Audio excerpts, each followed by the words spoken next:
Bonjour à tous et merci de vous être connectés à ce webinaire consacré au marché de l'électricité et du gaz de ce mercredi 26 juin. Je suis Shamsi Naboura et je fais partie de l'équipe commerciale Grand Compte chez Gaza Énergie. Alors pour ceux qui étaient présents à notre dernier webinaire, qui datait du début d'année en janvier, si vous vous souvenez, on s'était quitté dans un contexte où les marchés d'électricité avaient retrouvé un petit peu de sérénité, malgré un contexte géopolitique qui était complexe. En effet, à l'époque, les prix du gaz subissaient encore des tensions géopolitiques, notamment en Ukraine et puis au Moyen-Orient. Mais les marchés gaziers restaient équilibrés grâce à une demande relativement faible en Europe, des niveaux de stock élevés aussi, et puis surtout une forte importation de gaz liquéfié depuis les États-Unis notamment. Alors, du côté du CO2, on bénéficiait déjà à cette période d'une réduction significative des émissions de CO2 qui avait commencé en 2023 et qui était due à l'augmentation des capacités renouvelables et puis aussi à l'activité industrielle qui était en baisse. Et puis, du côté des marchés d'électricité aussi, la situation devenait, on va dire, plus douce, plus normale, avec une amélioration de la production nucléaire et une offre en électricité renouvelable, notamment en hydraulique et solaire, qui était soutenue et qui avait permis de moins solliciter les centrales à gaz. Alors maintenant que l'été a commencé, depuis plusieurs semaines maintenant, où est-ce que nous en sommes? Pour répondre à cette question, je serai accompagné par Yulia Semenenko et Arnaud Servoin, deux de mes collègues experts dans les marchés électricité et du gaz, qui nous exposeront la situation à date, ainsi que les perspectives qu'on pourra attendre pour le second semestre 2024. Et puis enfin, à l'issue de ce tour d'horizon sur les marchés du gaz et l'électricité, nous aurons l'occasion d'avoir une présentation faite par le responsable du pôle réglementaire, Stéphane Arduro, concernant les dispositifs amenés à remplacer le mécanisme AREM qui, comme vous le savez, se termine à la fin de l'année 2025 après quasiment 15 ans d'existence. Alors tout au long de ce webinaire, vous avez bien entendu la possibilité de nous poser des questions sur le chat et puis nous aurons l'occasion d'y répondre à la fin de cette session. Et puis si vous n'avez pas la possibilité d'assister à tout le webinaire, sachez qu'il sera enregistré et puis on vous communiquera le lien. Alors voilà, sans plus attendre, je vous propose de commencer par les marchés du gaz en cédant la parole à Yulia. Alors Yulia, est-ce que tu peux nous faire un état des lieux des fondamentaux du marché du gaz, s'il te plaît? Bonjour à tous, merci pour votre participation à ce webinaire. Donc, on va rebalayer un peu les fondamentaux du gaz naturel en Europe et comme ça, on vous donnera une vision globale de la situation. Alors, commençons par la consommation, par la demande, par la consommation française. Donc, la consommation annuelle a franchi la barre symbolique des 400 TWh pour la première fois depuis très longtemps. Cela représente cela représente une baisse de 20% par rapport à la moyenne de 10 dernières années. Donc, c'est quelque chose d'assez important. Nous sommes actuellement à 380 TWh environ de consommation de gaz. Et ce niveau-là semble se confirmer pour l'année en cours, pour 2024. Il faudra juste, attention aux besoins de climatisation et aux problèmes de refroidissement qui pourraient entraîner une consommation un peu plus importante d'énergie fossile. Selon les prévisions, l'Europe devrait encore subir des canicules. Donc, il y a juste ce risque-là. Mais globalement, 2024, c'est la 3e année consécutive de baisse. Alors, ensuite, on passe au stockage. Donc, ici, on regarde les niveaux de remplissage en pourcentage à l'échelle de l'Union européenne et à l'échelle de la France. Vous savez, l'objectif a été mis en place par la Commission européenne est d'atteindre 90% du remplissage au 1er novembre de chaque année. C'est pour notre sécurité d'approvisionnement, donc c'est un facteur très important. Et l'année dernière, l'hiver de 2023-2024, cet objectif a été atteint dès le mois d'août déjà, 2023. Et pour l'hiver prochain, donc les projections pour la période 2024-2025 sont plutôt bonnes. Les stocks pourraient même atteindre les 100% si tout se passe bien. Actuellement, nous sommes déjà à l'échelle de l'Union européenne, on voit du graphique de gauche, à 70% du remplissage et 60% pour la France. Les injections ont commencé même un peu plus tôt. Donc, normalement, les injections commencent à partir du mois d'avril. Et là, on voit que ça s'est commencé plutôt à partir du mois de mars. Alors, c'est grâce au mécanisme de stockage qui est régulé, qui fonctionne, mais aussi parce qu'on a reçu du GNL assez régulièrement, donc on a pu remplir nos stocks. Et là, par contre, attention, voilà, c'est le GNL. Si, par exemple, la demande chinoise augmente, l'Europe est en concurrence pour l'approvisionnement. Mais on verra ça plus en détail plus tard. Petit rappel, juste pour vous donner un niveau, en France, les capacités de stockage représentent désormais un peu plus d'un tiers de la consommation annuelle.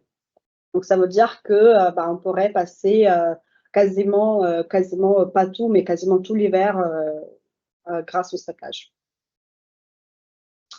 Alors, je passe à la slide d'après. Donc, sur les importations. Alors, les importations, vous savez, on importe quasiment la totalité du gaz naturel. Enfin, l'Union européenne importe quasiment la totalité. Et on est donc à l'échelle de l'Union européenne ici.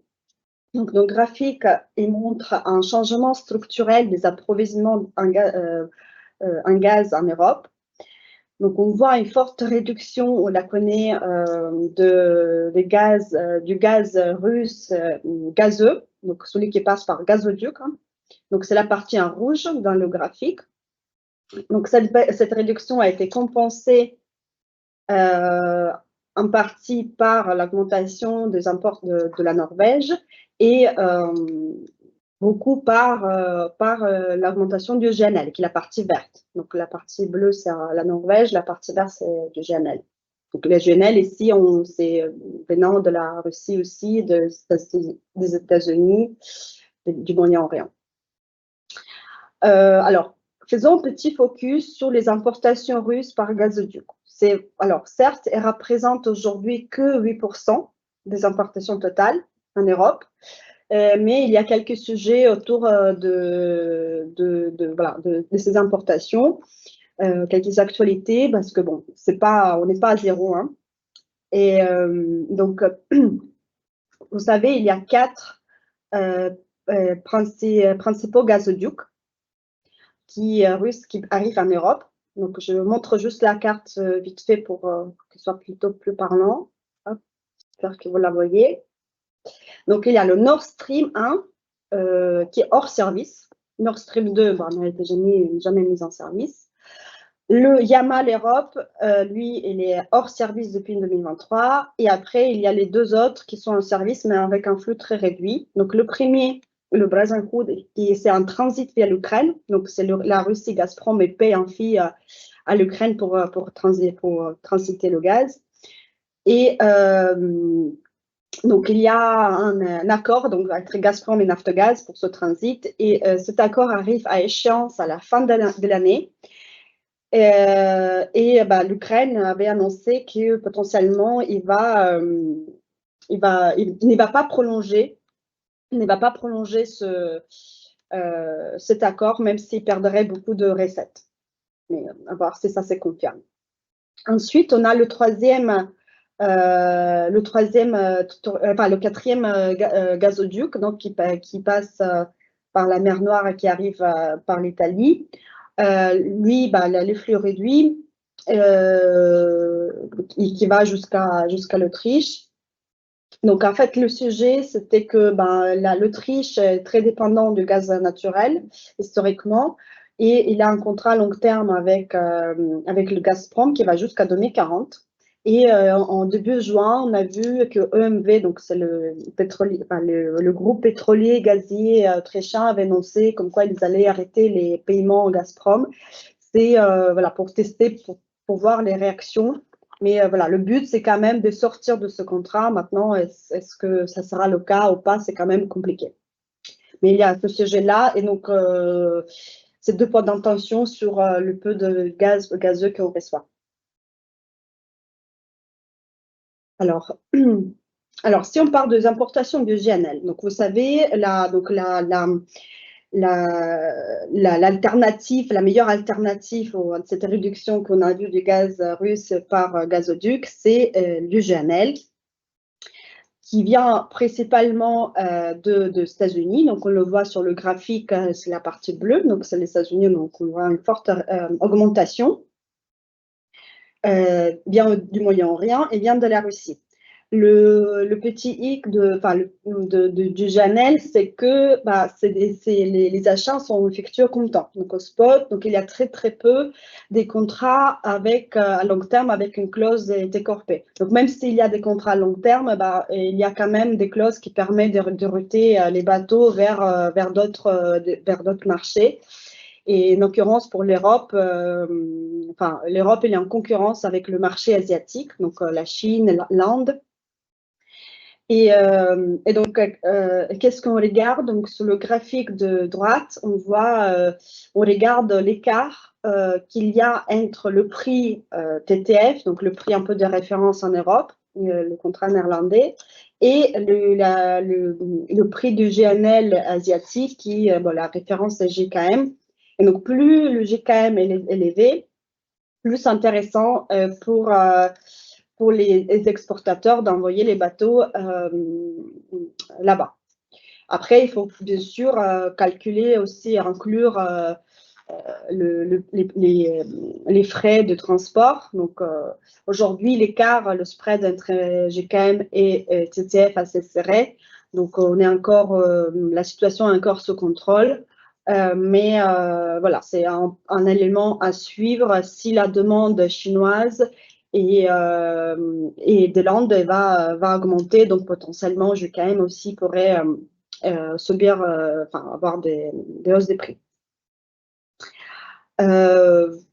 Voilà. Et qu'est-ce que là aussi, il y a juste un petit point sur le GNL russe. Donc, on voit qu'il y a quand même une petite augmentation du GNL russe. Il y a la problématique le sujet que la Commission européenne voudrait mettre des sanctions sur ça. Donc, voilà, c'est un point à suivre. Et un autre point à suivre, c'est qu'aujourd'hui, on voit que les importations de GNL sont quand même plus importantes que les importations par gazoduc. Mais il y a un besoin de développement des infrastructures, surtout sur l'Europe du Nord, parce qu'aujourd'hui, on a des infrastructures, des regasifications pour recevoir ce GNL, c'est plutôt à l'ouest et le sud de l'Europe. Donc voilà, il y a ces deux sujets à suivre du côté GNL. Oui. Alors, de ce que tu nous dis, Yulia, c'est que on est beaucoup plus dépendant d'approvisionnement en gaz liquéfié qu'on ne l'était auparavant, depuis qu'il y a eu la crise en Ukraine qui nous a forcé à couper une partie des volumes qui transitaient par gazoduc. Mais maintenant qu'on est sur un mode d'approvisionnement qui finalement n'est pas standard, est-ce que l'impact sur les prix a été important et quelle est la situation sur l'évolution des prix? Oui, on va voir tout de suite l'évolution. Alors, les évolutions du prix. Donc, aussi, on va un peu récapituler la situation passée et perspectives futures. Donc, si on regarde le graphique de gauche, donc c'est l'évolution des prix TTF depuis 2021. Donc là, on voit qu'actuellement, nous sommes dans une situation plutôt, on a bien baissé grâce à fondamentaux. Donc, on est plus dans une situation stable. Donc, les prix du TTF forward, donc Cal plus 1, Cal plus 2, ça change à environ 37, 33, voire même 34 euros par mégawattheure respectivement. Donc, on revient à des niveaux avant, vers la fin d'été 2021.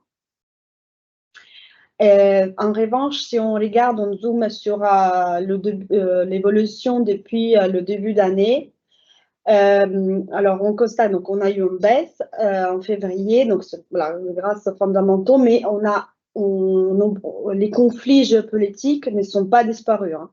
Donc, il y a toujours le conflit entre Iran et Israël qui a fait monter les prix. Et il y a toujours la guerre en Russie. Et donc, il y a les prix de l'énergie sont dans ce contexte-là, sont très sensibles aux nouvelles. Je dirais, sont plus sensibles aux des facteurs aussi, enfin, plus sensibles aux facteurs haussiers qu'aux facteurs baissiers actuellement. Donc, il y a la volatilité, elle est toujours là. Donc, on a vu avec les importations norvégiennes, donc il y a eu un début juin, fin mai, des baisses des importations norvégiennes à cause des accidents qui sont produits. Et en fait, le marché a réagi fortement, donc plusieurs euros par mégawattheure. Et donc, avant, ce n'était pas le cas. Avant, on parlait plus des centimes. Aujourd'hui, on parle. Donc, voilà, il y a donc et on est aussi plus dépendant du GNL qu'auparavant. Et donc, on est plus à exposer à la concurrence avec l'Asie. Donc, en fait, on est dans une situation, même si on regarde juste les fondamentaux, ben, on est stable. Voilà, les fondements sont bons, mais dans une situation géopolitique qui rendent les marchés un peu dans l'attente comment dire, voilà, un peu, enfin, voilà, assez sensible et volatile. Et voilà, la fin, et là aujourd'hui, il faut pour les perspectives, je pense que il faut jusqu'à la fin de l'été, ça devrait, s'il n'y aura pas de problème, on restera sur ces niveaux-là. Après, par contre, quand on va rentrer dans la période de maintenance, donc qui commence à peu près à la fin d'août, donc je pense qu'on aura des effets sur les prix. On va voir comment le marché va réagir.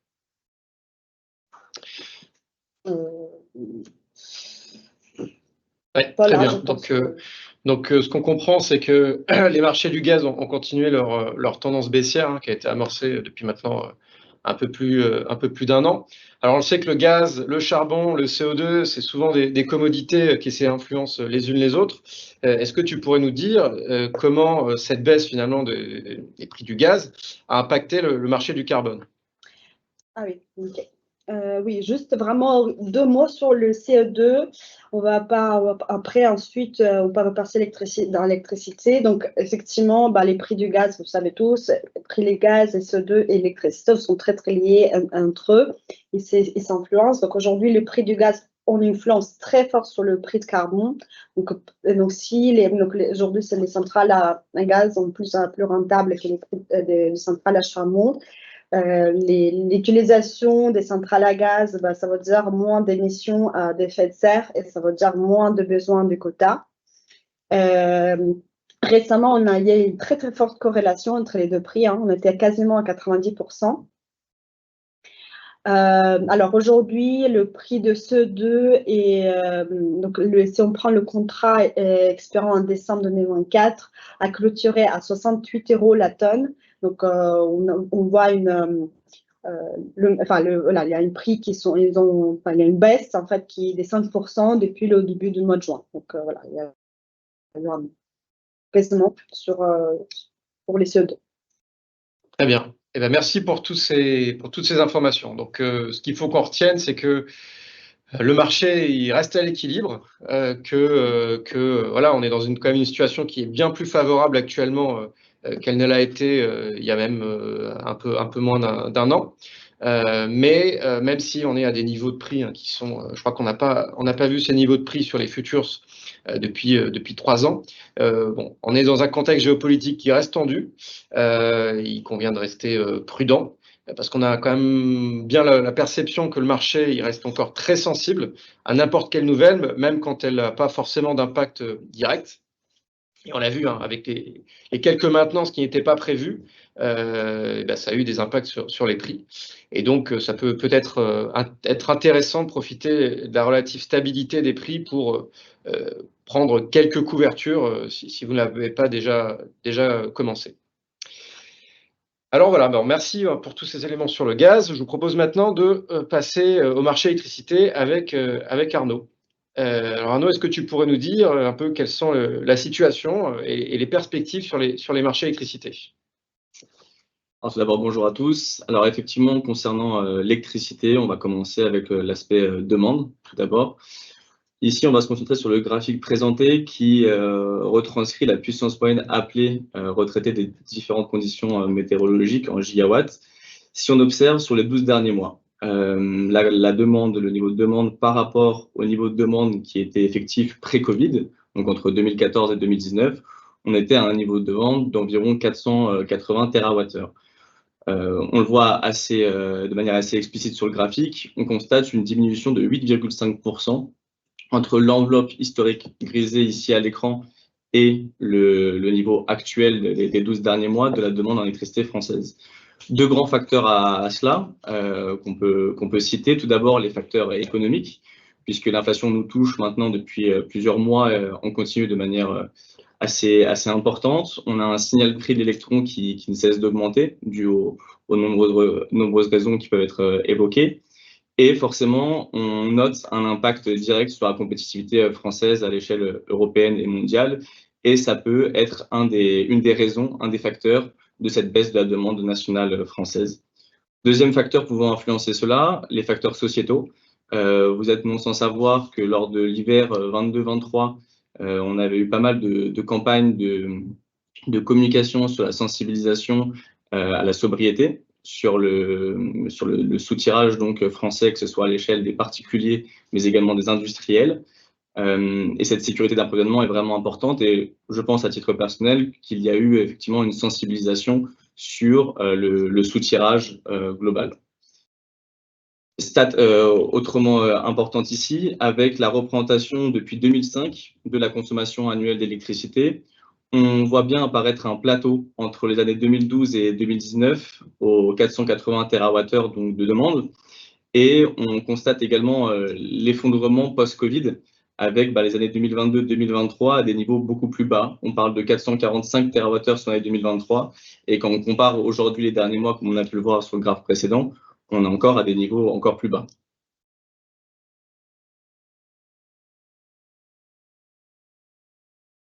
Alors, est-ce que tu pourrais nous faire un petit focus sur toute la situation du nucléaire? Parce qu'on le sait, hein, ça fait plus de 2 ans hein, qu'on a subi tout un tas d'aléas sur la production nucléaire, qui ont même commencé à avoir des impacts avant la crise en Ukraine. Il semble que ça soit un peu amélioré hein, l'an dernier. Est-ce que tu peux nous en dire plus?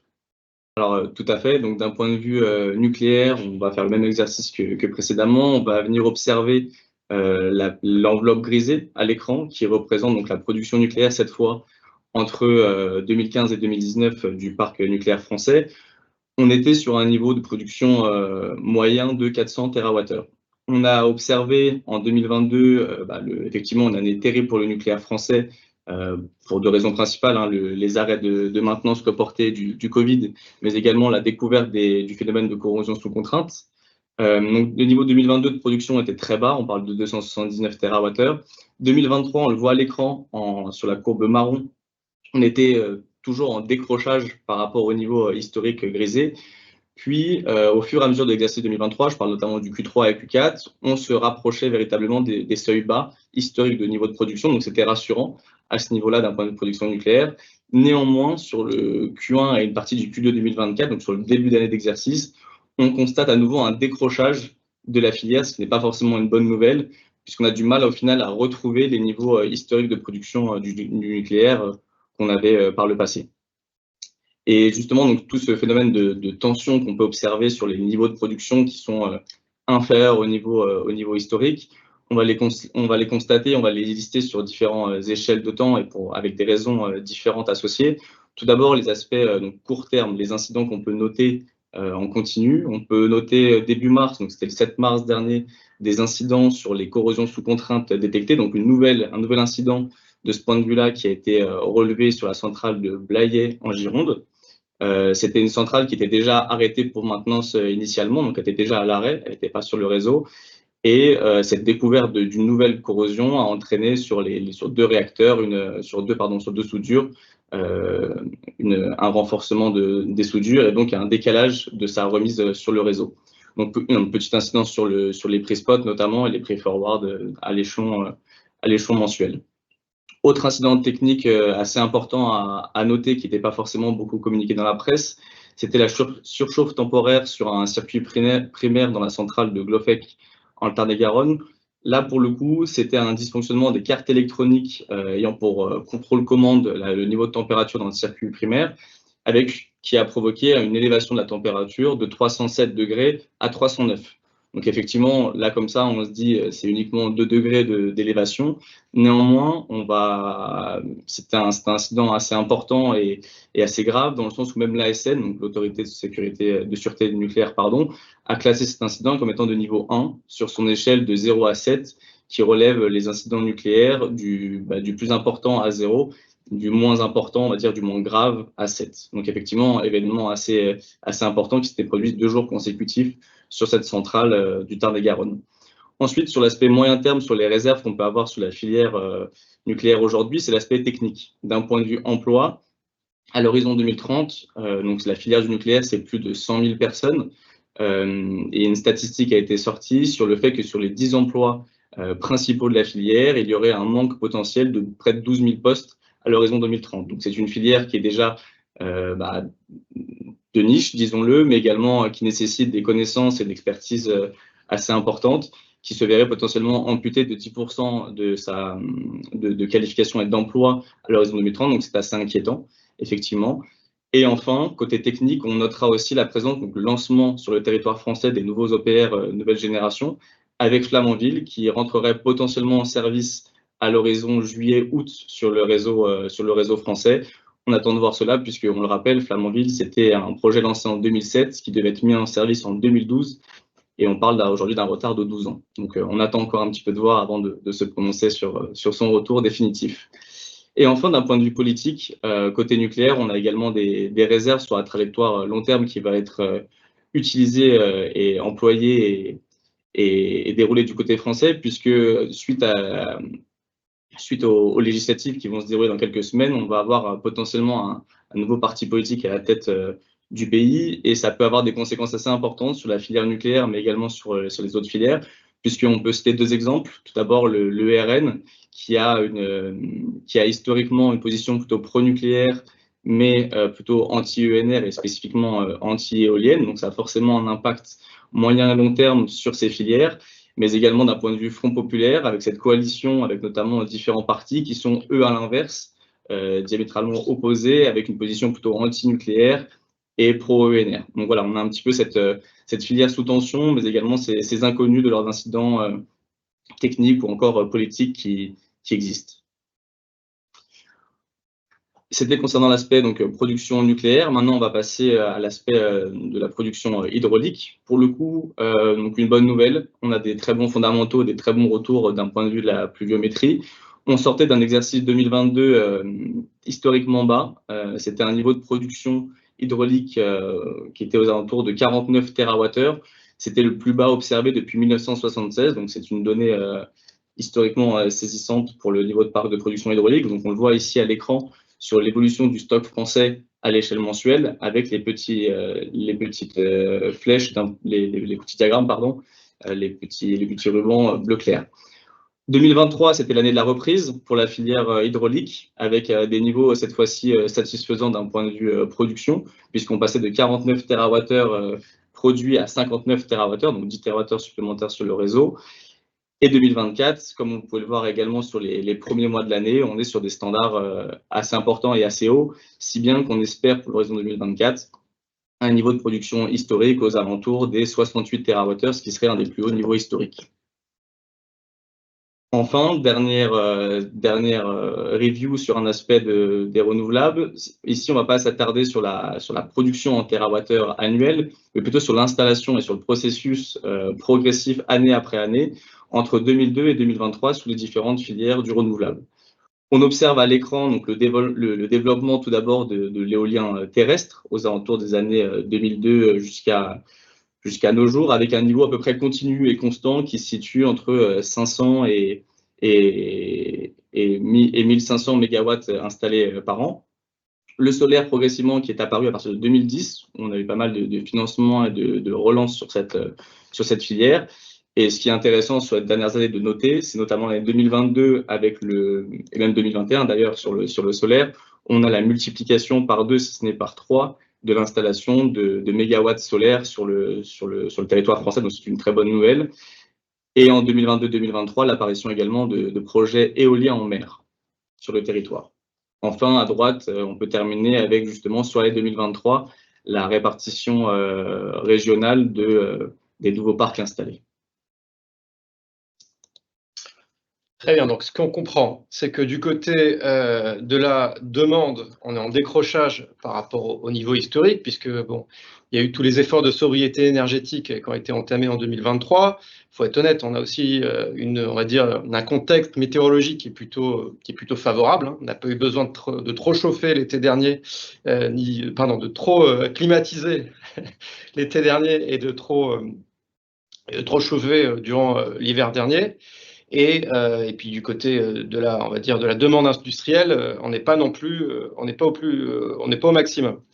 Et puis du côté de l'offre, de ce que tu nous dis, c'est que même si le nucléaire reste en peine, bien qu'en amélioration, mais en peine quand même, on a quand même eu beaucoup de chance avec tout ce qui est production renouvelable, puisque l'an dernier, la production solaire a été historiquement haute, avec la mise en service de l'ensemble des projets solaires. Et puis, du côté de l'éolien et de l'hydraulique, on a pu aussi compter sur une production plutôt robuste. Alors, est-ce que tu pourrais nous dire comment est-ce que ça se traduit sur le marché court terme de l'électricité, sur le marché spot? Alors, tout à fait, avec plaisir. Et je pense que vous avez été peut-être un petit peu spoilé par la slide affichée en avance, mais la tendance sur les prix spot moyens constatés des 12 derniers mois est clairement baissière, puisque effectivement, comme tu as pu le mentionner, on est sur une tendance clairement baissière. Si on trace la courbe de tendance sur l'ensemble des 12 derniers mois, on l'observe assez facilement. Je voulais aussi attirer votre attention donc, tout d'abord sur l'aspect volatile, effectivement, de ces prix spot moyens observés qui peuvent parfois varier de 100 € du mégawattheure moyen d'un jour à l'autre. Donc la volatilité est toujours présente et importante. Mais je voulais également qu'on s'arrête sur la période de mars à avril, sur ces 6 semaines qui sont encadrées ici à l'écran, qui mettent en évidence un phénomène de limitation des exportations françaises qui a eu lieu donc, fin mars dernier. Alors, donc, petit rappel, au niveau des exportations à l'échelle européenne, chaque pays qui participe à ces exportations doit, d'un point de vue réglementaire, afficher un minimum standard d'exportation, un niveau de pourcentage de disponibilité des actifs, des capacités d'exportation minimum de 70%. Ça, c'est vraiment le minimum standard pour les différents pays. Et il faut savoir que la France, donc RTE, a limité de la fin mars jusqu'à 6 semaines plus tard, à la mi-avril, ses capacités à 40%. Et cette limitation des exportations de la France à ses pays voisins a provoqué justement le phénomène qu'on observe sur cette période donc, de baisse de prix spot moyen, qui approche parfois même des abscisses donc, situées à zéro, et donc l'apparition parfois de prix spot négatifs, puisqu'au final, la France produit beaucoup. En ce moment, sur le début d'année, toutes les filières, comme on a pu le constater, sont à des niveaux relativement satisfaisants, si ce n'est très satisfaisants. Et on observe donc la diminution de ce prix spot, puisque la France était incapable de l'exporter dans les pays voisins, dû à ses limitations techniques d'exportation. Les prix spot négatifs, c'est un phénomène qu'on a observé brièvement dans la slide suivante et qu'on va retrouver ici dans le tableau en haut à droite. C'est un tableau qui représente pour les 3 pays, donc, que sont la France, l'Allemagne et les Pays-Bas, sur les 3 années de livraison que sont 2022, 2023 et 2024, le nombre d'heures à prix spot négatif sur ces années. 2024 n'est même pas encore terminé, on est seulement le 26 juin de l'année et on constate déjà 219 heures de prix négatif sur cet exercice, 214 pour l'Allemagne et 221 pour les Pays-Bas. Donc un niveau similaire, on peut le dire, entre ces 3 pays. C'est une nouvelle tendance puisqu'en 2023, on était sur des niveaux différents, divisés par 2 entre la France et ses pays allemands, entre ses voisins le pays allemand et les Pays-Bas, où on comptait à peu près 150 heures négatives pour la France et plus de 300 pour l'Allemagne et les Pays-Bas. En 2022, c'était encore pire, on n'avait pas un rapport de 2, mais un rapport de 6 entre ce nombre d'heures constaté. Donc pour la suite, en tout cas, ce qu'on peut attendre sur les prix spot, je parle toujours avec des guillemets, des réserves certaines, c'est potentiellement dans les années à venir un nombre d'heures négatives qui va se multiplier et qui va potentiellement atteindre des niveaux de 300 heures pour chaque exercice. Enfin, je voulais terminer avec ce schéma en bas qui représente la répartition horaire de ces heures négatives selon les différents mois de l'année et selon les heures pendant l'année, avec notamment un focus sur la période estivale ici, où on voit l'apparition du plus grand nombre d'heures négatives entre mars et août sur la période des cloches solaires, entre midi et 17 heures. Donc c'est un phénomène bien représenté, si bien que la Creux s'est emparée du sujet dernièrement pour potentiellement réfléchir à changer l'allocation des heures creuses pour, d'un point de vue tarif d'acheminement, donner également un signal côté production, puisqu'aujourd'hui, les heures creuses pleines, que ce soit de manière estivale ou hivernale, sont dimensionnées uniquement d'un point de vue sous-tirage. Et en ce moment, la réflexion, c'est potentiellement d'allonger le nombre d'heures creuses et d'un petit peu s'adapter au final au phénomène actuellement constaté sur les prix spot négatifs. Enfin, je terminerai avec sur la partie analyse des prix forward sur le début d'année 2024. On va le décomposer en deux parties. Donc, dans un premier temps, la partie de janvier à début mars, avec une baisse des prix forward. On observe très clairement, même plus globalement, le phénomène de backwardation entre le fait que les échéances futures, donc les produits calendaires proches, sont plus chers que les échéances calendaires éloignées qui sont moins chères. Ici, on a une baisse des prix puisqu'on a des fondamentaux sur toutes les filières qui sont positifs. On a une production de toutes les filières qui est très bonne. On a une demande qui est structurellement à la baisse, donc des prix qui baissent ces derniers mois. Début mars, on s'est retrouvé donc avec un marché plus tendu et prêt à rebondir, à faire ce qu'on appelle un rebond technique, quand on a successivement des très bonnes nouvelles sur un marché et qu'un marché est uniquement baissier dans une direction.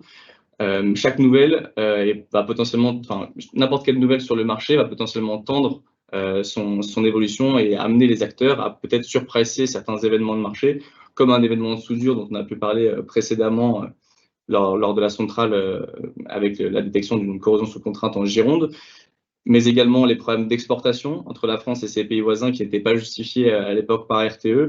On peut noter cela et également la corrélation très forte entre l'électricité et le CO2 et le gaz qui oriente l'électricité également vers cette tendance haussière qu'on a pu constater entre mars et mai dernier. Ouais. Très bien.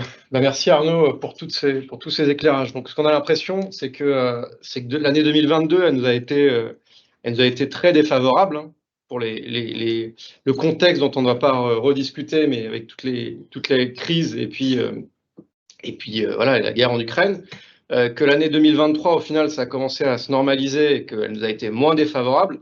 On a peut-être un peu l'impression que l'année 2024, elle nous est peut-être un peu trop favorable côté France, puisqu'on assiste quand même à des phénomènes qui sont relativement exceptionnels, avec ces histoires d'interconnexion qui ne sont pas opérationnelles entre la France et ses voisins. Hier, tu nous disais que le prix spot était à 3 € du mégawattheure en France, alors qu'il était 500 € quasiment en Allemagne. C'est pas du tout une situation normale, et ça nous est peut-être, il faut peut-être pas s'attendre à ce que ça dure toujours. Très bien. Bon, en plus des incertitudes liées au marché, on va devoir faire aussi face à des incertitudes qui sont liées à la réglementation, puisque comme vous le savez, l'AREN se termine fin 2025.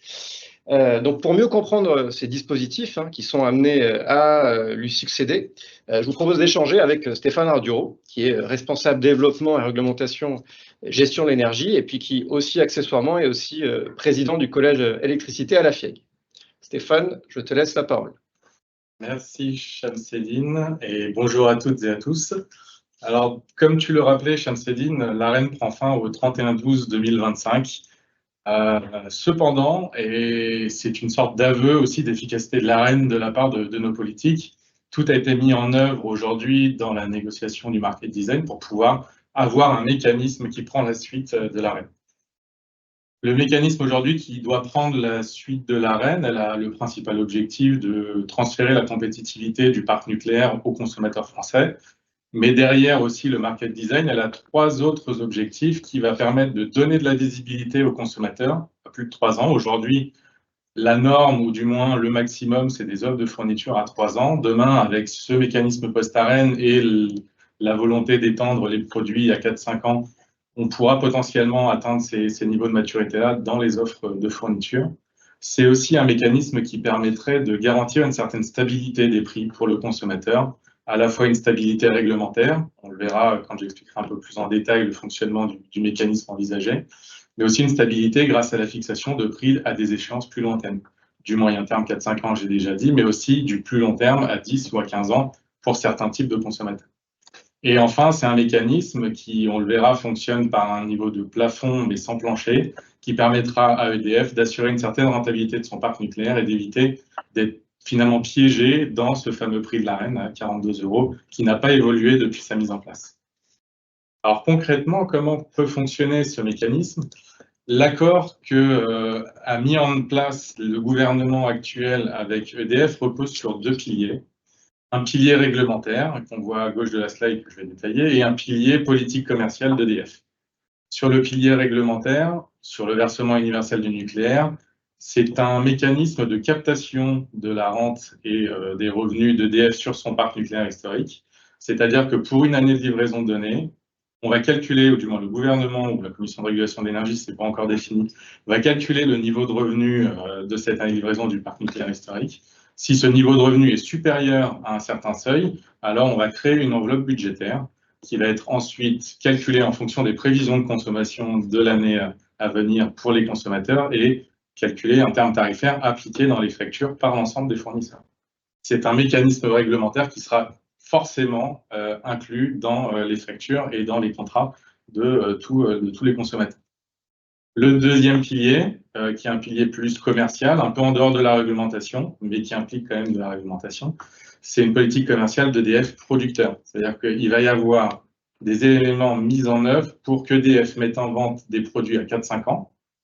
Aujourd'hui, ça a pris la forme d'enchères. L'État et la CRE souhaiteraient que ce soit plus par les marchés que par les enchères. J'expliquerai un peu plus en détail ces mécanismes-là.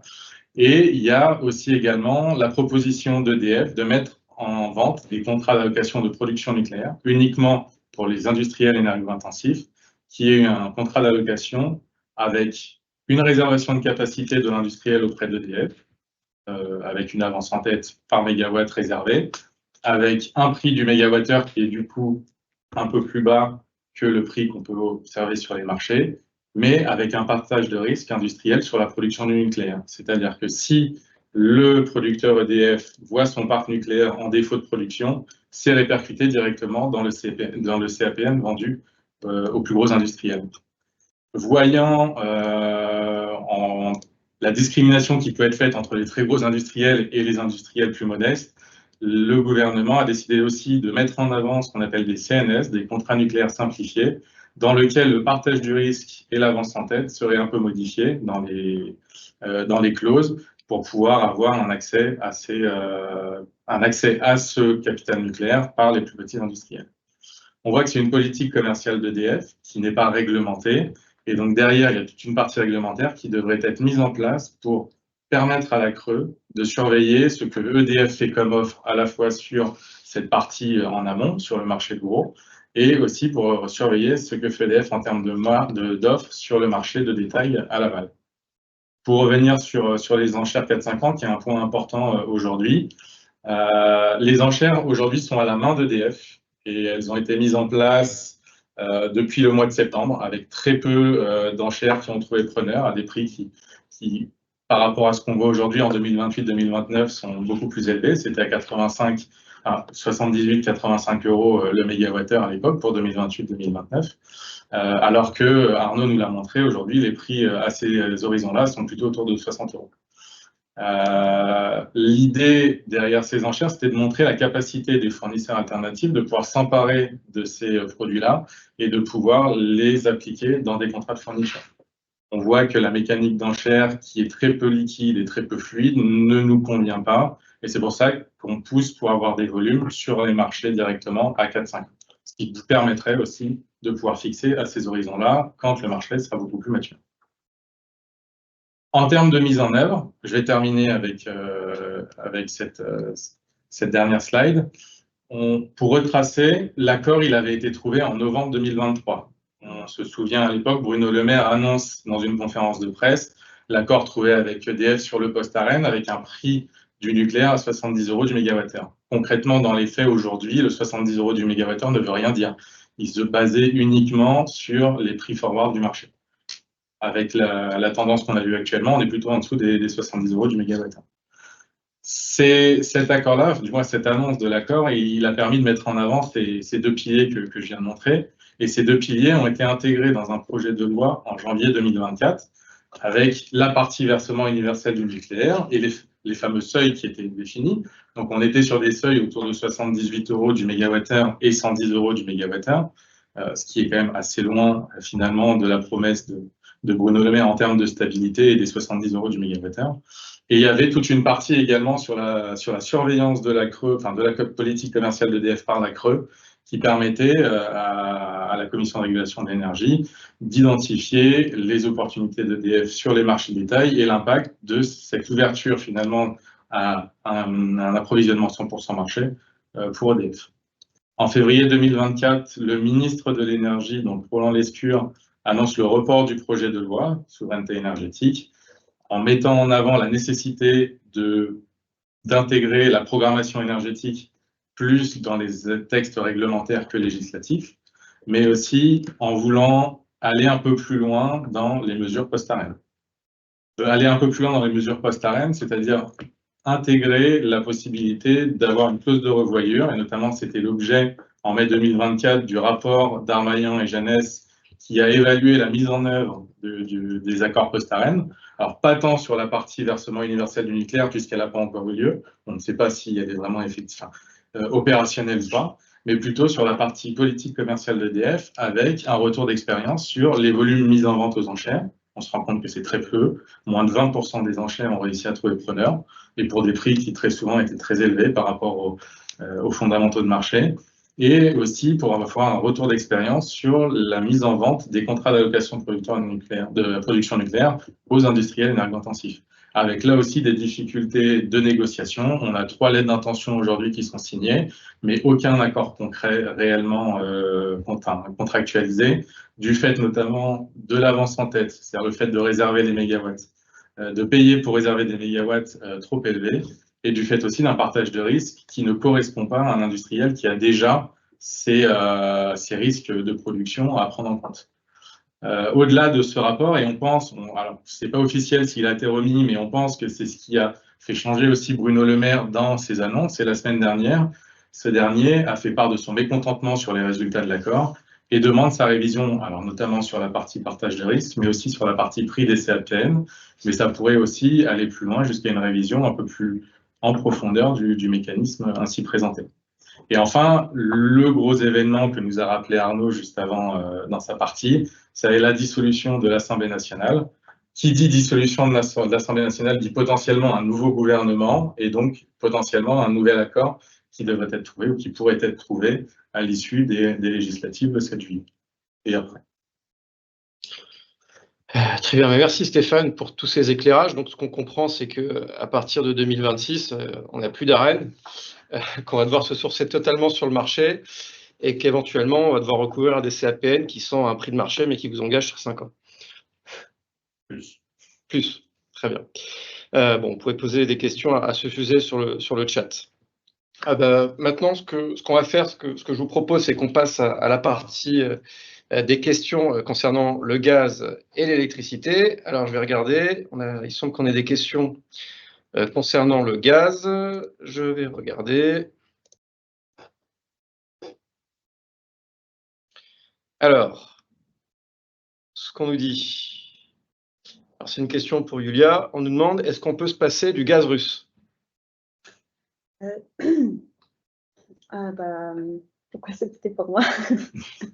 parce que j'ai parlé du gaz. Ok, pardon.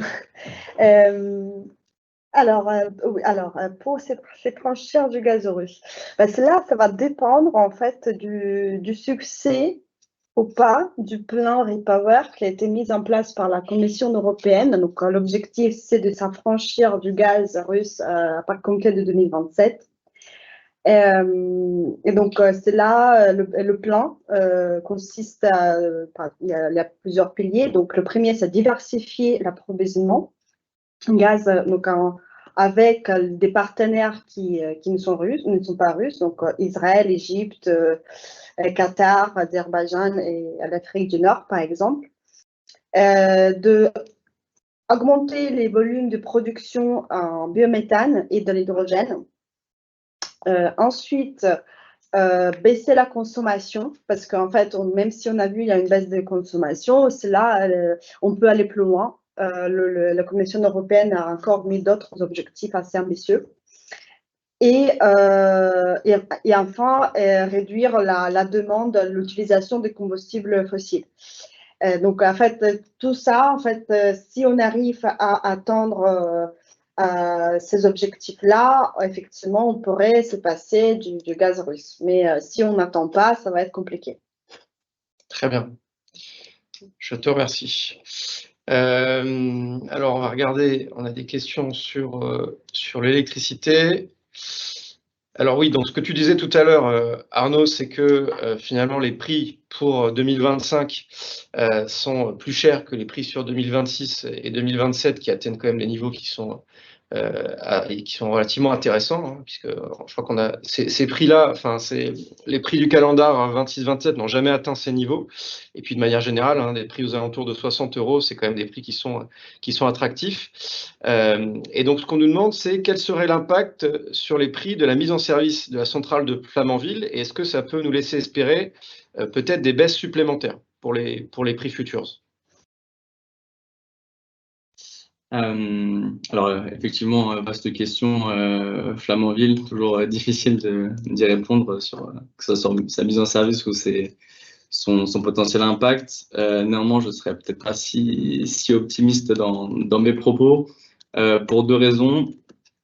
Premièrement, donc, concernant le marché spot, donc l'horizon court terme, j'ai quand même le sentiment que aujourd'hui tous les feux sont au vert, c'est-à-dire qu'on a une production qui est haute dans toutes les filières, une demande qui est basse, on a des prix spots qui sont déjà très bas. On parlait tout à l'heure avec mes slides sur les prix négatifs, donc des prix spots déjà très bas, donc je ne pense pas que l'intégration de Flamanville au réseau courant juillet ou août impacte positivement et à la baisse les prix spots, donc à court terme. Et pour te répondre sur la deuxième partie, sur les marchés forward, sur une espérance de baisse des prix forward à long terme, il faut savoir que les prix forward anticipent toujours ce genre d'événement, surtout quand c'est un événement qui est prévu depuis près de 12 ans. Hein. La mise en service de Flamanville, c'était 2012 initialement, donc j'aurais plus tendance à dire l'inverse. J'aurais plus tendance à dire que ça a déjà été pricé en fait par le marché forward, le fait que la mise en service de Flamanville allait arriver sur le réseau, que ces 1600 MWh allaient être disponibles et on fait déjà baisser au final les prix forward. Donc j'aurais plus des craintes sur des problèmes techniques et des nouveaux retards au final et une potentielle hausse derrière qu'une baisse malheureusement. Très bien, merci pour ces informations. Alors bon, on arrive bientôt à 15 h, donc on va peut-être essayer de rester pas trop longtemps, puisque je pense que certains devront clore à 15 h. Donc peut-être une question pour Stéphane. On a plusieurs questions. Est-ce que tu pourrais nous dire comment est-ce que ces différents dispositifs pourraient impacter notre offre de fourniture et comment est-ce qu'ils pourront être intégrés dans les contrats de fourniture? Alors, sur l'impact de ce dispositif, aujourd'hui, on voit un mécanisme réglementaire, le versement universel nucléaire, qui a pour directive au niveau européen de ne pas impacter le prix de fourniture. C'est-à-dire que le terme tarifaire qui va être calculé de l'enveloppe nucléaire, si jamais celle-là dépasse les revenus, le terme tarifaire devra être appliqué, quoi qu'il arrive, dans le prix du client, dans sa facture, au même titre que le TURC ou qu'une taxe, mais ne fera pas partie du prix de fourniture, donc de l'électron et de l'ensemble des obligations qui est à côté. Donc ça, c'est une retranscription directe dans l'offre, dans le contrat et dans la facture. Pour ce qui est de la partie approvisionnement à 4-5 ans et CAPN, il faut prévoir dans les contrats la possibilité d'engager des blocs externes, notamment si aujourd'hui vous voulez signer un contrat avec Gaz et Énergie et que vous n'avez pas encore de CAPN et que vous voulez potentiellement en avoir un, il faut pouvoir l'inclure dans les clauses, la possibilité d'avoir des CAPN. Et là-dessus, nous, il n'y a pas de problème à l'intégrer. Sur le 4-5 ans, c'est de la, comment dire, c'est de la capacité et ça dépend de la liquidité des marchés. Bon, il y a aussi un petit travail à faire du côté des fournisseurs en général, d'intégration des blocs aussi lointains dans les offres de fourniture. Ça me permet directement d'enchaîner sur la question aussi de qu'en pensez-vous que nous aurons accès au marché élect des horizons 4-5 ans. Aujourd'hui, la liquidité n'est pas encore présente. Dans le lobbying qu'on a pu faire, on a demandé en gros à ce qu'EDF arrête de mettre sur les enchères les volumes 4-5 ans et les mettre plutôt sur les marchés pour qu'on puisse utiliser tel qu'on sait faire le marché aujourd'hui, ces volumes à 4-5 ans. Ce n'est pas encore des volumes très élevés. En termes de mise en vente sur le marché, ils restent à des prix quand même qui sont assez élevés, qui est au prix de réserve de l'enchère, qui est plus de 65 € du mégawattheure. Donc, ça ne nous paraît pas satisfaisant aujourd'hui de pouvoir utiliser ces volumes-là pour les proposer aux clients. Mais dans l'idée, plus il y aura de clients qui vont demander, plus il y aura aussi de fournisseurs prêts à offrir ces volumes 4-5 ans, et plus EDF mettra de volume sur les marchés. Donc, ça va prendre un petit peu de temps, mais ça devrait arriver. Plus on sera capable de répondre à ces demandes. Très bien. Bon. Je te remercie. On te remercie. Bon, on est ensemble depuis maintenant 1 heure. Notre webinaire touche à sa fin. J'espère que vous avez appris des choses, que ça vous a plu. On vous remercie tous d'avoir participé à ce webinaire. Il y aura un replay qui sera disponible, le lien vous sera envoyé bientôt, comme je vous le disais. On va remercier Julia, Arnaud et Stéphane pour leur intervention.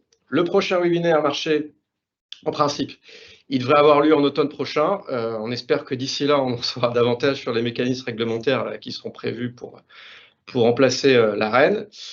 D'ici là, je vous invite bien entendu à nous suivre sur la page LinkedIn de Gaz et Énergie où on partage régulièrement des actualités.